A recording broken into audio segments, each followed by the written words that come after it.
খোজকাঢ় আহক পেচেণ্টটা খোজকাঢ় কষ্ট হয় আজিৰ ডেটত কেনেকুৱা খোজকাঢ়িছে এইটো আমরা রেকর্ডিং কৰিলোঁ হ্যাঁ নেক্সট আবার হ'ব এই যে খোজকাঢ়ানো কষ্ট হয়ে আছে কি নাম আপনার অমিয় বড়ুয়া বাড়ি জাগিয়াল হ্যাঁ খুব বিষ করে না খুব বিষ নমস্কার বন্ধু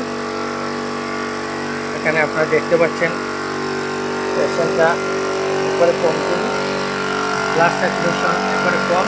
ওই যে পেট জমে গেছে এখানে অটোমেটিক ব্লাড সার্কুলেশন মেশিনে ট্রিটমেন্ট করছে আপলং থেকে এসছেন